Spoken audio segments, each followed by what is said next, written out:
ଶଙ୍ଖ ଭବନରେ ସଭାପତିଙ୍କ ହାତକୁ ପଦ୍ମଫୁଲ ବଢ଼ାଇ ଦେଲେ ମୁନା। ନବୀନ ଦେଲେ ଏମିତି ପ୍ରତିକ୍ରିୟା।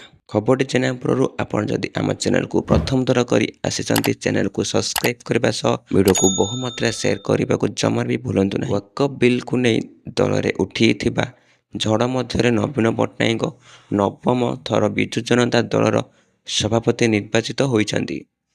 ଶନିବାର ଦଳୀୟ କାର୍ଯ୍ୟାଳୟ ଶଙ୍ଖ ଭବନରେ ଅନୁଷ୍ଠିତ ସାଂଗଠନିକ ନିର୍ବାଚନ 2025ରେ ନବୀନ ସଭାପତି ନିର୍ବାଚିତ ହେବା ପରେ ଦଳର ସମସ୍ତ କାର୍ଯ୍ୟମାନେ ଫୁଲତୋଡ଼ା ଦେଇ ଶୁଭେଚ୍ଛା ଜଣାଇଥିଲେ। ଏହି ଅବସରରେ ଦଳର ରାଜ୍ୟସଭା ଏମ୍ପି ମୁନା ଖାଁ ଏପରି କରିଥିଲେ, ଯାହା ନବୀନଙ୍କୁ ଅପପ୍ରସ୍ତୁତ କରି ପକାଇଥିଲା।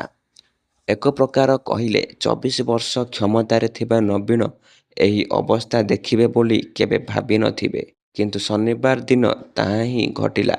ରାଜ୍ୟସଭା ଏମ୍ପି ମୁନା ଖାଁ ନବୀନଙ୍କୁ ପୁନଃ ସଭାପତି ନିର୍ବାଚିତ ହେବା ଖୁସିରେ ଭାରତୀୟ ଜନତା ପାର୍ଟି ନିର୍ବାଚନ ସଂକେତ ପଦ୍ମଫୁଲକୁ ଉପହାର ଦେଇଥିଲେ। ଦୀର୍ଘ ବର୍ଷର ଆନୁଗତ୍ୟ, ଶୃଙ୍ଖଳା ଏବଂ ନବୀନଙ୍କ ପ୍ରତି ସମସ୍ତ ଶ୍ରଦ୍ଧାକୁ ନିଜ ଧର୍ମ ପାଇଁ ଭୁଲିଯାଇ ମୁନା ଯେଉଁ ଢଙ୍ଗରେ ନବୀନଙ୍କ ହାତରେ ପଦ୍ମଫୁଲ ଦେଲେ, ଏହାଠୁ ବଳି ଅପମାନ କେହି ଦେବାକୁ ସାହସ କରି ନଥିବେ। ଏହାକୁ ଏକ ଛୋଟ ଘଟଣା ଭାବେ ଆଦୌ ବିବେଚନା କରାଯାଇ ପାରିବ ନାହିଁ। କାରଣ ୱେକଫ ବିଲ୍ ଭୋଟିଂ ଆରମ୍ଭ ପୂର୍ବରୁ ନବୀନ ନିଜ ଦଳର ଏମ୍ପିମାନଙ୍କୁ ଅତ୍ୟନ୍ତ ଦ୍ୱନ୍ଦ୍ୱରେ ପକାଇ ଦେଇଥିଲେ।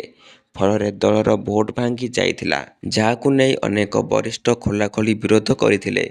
କିନ୍ତୁ ସେମାନଙ୍କୁ ଏହାର ଫଳ ଭୋଗିବାକୁ ପଡ଼ିଛି। ସଭାପତି ନିର୍ବାଚନ କାର୍ଯ୍ୟକ୍ରମରେ ବରିଷ୍ଠ ନେତାମାନଙ୍କୁ ଶଙ୍ଖ ଭବନକୁ ଆମନ୍ତ୍ରଣ କରାଯାଇ ନାହିଁ।